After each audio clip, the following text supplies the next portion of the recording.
चिड़ियों की मधुर आवाज गांव में गूंजती है। सूरज की किरणें मिट्टी के घरों में झांकती हैं। सुबह का नजारा बहुत ही अच्छा और शांत है। चिड़ियों के आगमन से पूरा गांव आनंदित हो रहा है। छोटे से मिट्टी के घर के अंदर आरती चूल्हे पर रोटी सेक रही है। अमन अपने टूटे हुए हाल को ठीक कर रहा है। ये जी सुनते हो, आज फिर बैलों के लिए चारा नहीं बचा है। अब क्या करेंगे जी? अभी घर में एक भी बैल के लिए चारा नहीं है और अभी आप खेत में काम करने जाने वाले हो। खाली पेट कैसे काम करेंगे? आज रहने दीजिए, कल खेत चले जाना। आज आप बैलों के लिए घास की व्यवस्था करें, फिर कल चले जाना जी। अरे भाग्यवान, तुम चिंता मत करो, मैं खेत में थोड़ा सूखा घास बचाकर रखा हूँ, वहाँ ले जाऊंगा। फिर बैल को घास खिलाकर खेत में काम करूंगा।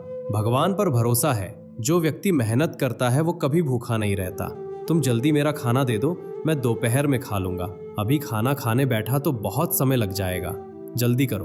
अमन और आरती बात कर ही रहे थे, तभी गगन आ जाता है और कहता है, पिताजी, कल रात मैंने एक सपना देखा कि हमारे खेत में सोने का घड़ा मिला है। उस घड़े में बहुत सारे सोने के सिक्के थे। पिताजी, क्या सपने सच होते हैं? बेटा गगन, सपनों में मिले घड़े से पेट नहीं भरता। चल पहले पानी का घड़ा भर ला, फिर हम दोनों खेत की ओर चलते हैं। बेटा, कुछ सपने सच होते हैं, लेकिन सोने चांदी के घड़ा वाला सपना नहीं। अभी तुम पढ़ाई करो, मैं अभी खेत जाता हूँ, शाम को मिलते हैं। अमन हाल को अपने कंधे पर रखकर खेत की ओर चला जाता है। अमन दोपहर की गर्मी के बीच जमीन खोद रहा है। तभी उसका फावड़ा किसी मजबूत चीज से टकराता है, मानो नीचे कोई लोहे का वस्तु हो।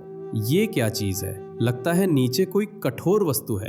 वो मिट्टी खोदता है और वहाँ एक पुराना घड़ा निकलता है। अमन हैरान हो जाता है। शायद किसी जमाने का पुराना खजाना हो, लेकिन ये मेरा तो नहीं है। मेरे पिताजी या दादाजी ने तो कभी नहीं कहा कि मैंने खेत में खजाना छुपा कर रखा है। लगता है किसी और का घड़ा है।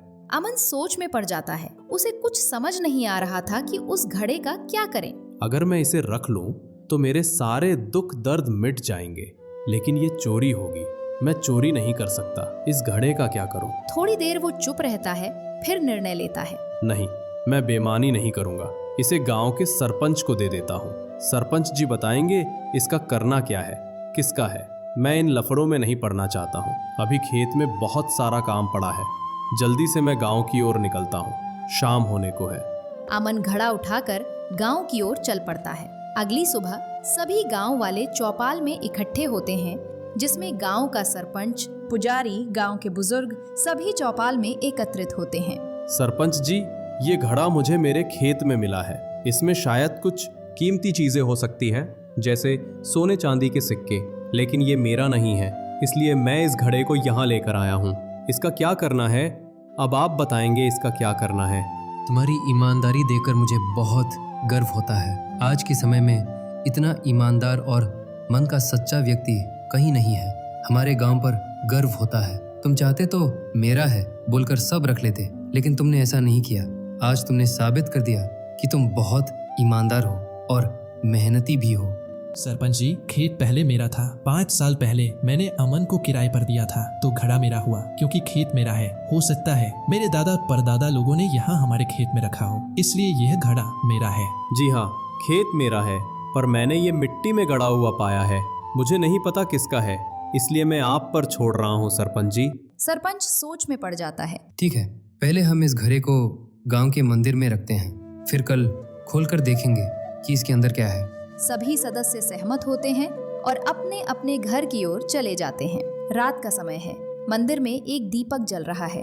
हरि प्रसाद चुपके से मंदिर में जाता है। अगर इसके अंदर सोना चांदी होगा तो कल सब गांव वाले बंटवारा करेंगे। क्यों ना मैं आज ही सब कुछ निकाल दूं, किसी को पता भी नहीं चलेगा और किसी को पता भी नहीं है इसके अंदर क्या है। बाद में इसमें पत्थर डाल दूंगा और मंदिर के अंदर रख दूंगा। हरि प्रसाद मटके को खोल कर देखता है। अंदर रेत भरा है। बीच में एक पुराना तांबे का पात्र है। अरे, इसमें तो मिट्टी है। मैंने तो सोचा था बहुत सारा सोना चांदी होगा, इसमें तो बस एक पुराना तांबे का पात्र है। मेरा सारा मेहनत बर्बाद हो गया। हरि प्रसाद मटके से तांबे का पात्र निकालकर अपने घर की ओर चला जाता है। घर पहुंचने के बाद पुराने तांबे के पत्र को आग में जला देता है।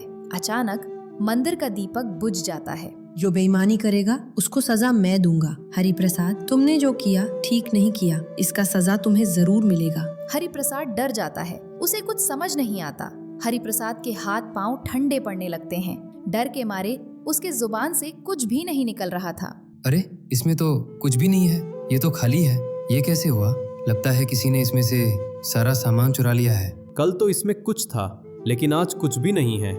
ये ईश्वर की लीला है। जिसने भी सत्य का अपमान किया है वही जानता होगा कि इसके अंदर क्या था। ईश्वर उसे कभी माफ नहीं करेगा। हरि प्रसाद दूर खड़ा होकर सब देख रहा था। लोगों को हरि प्रसाद पर शक होता है। कल तक घड़ा मेरा है कहता था, आज दूर खड़ा है, जरूर इसी ने ही घड़ा को चुराया होगा।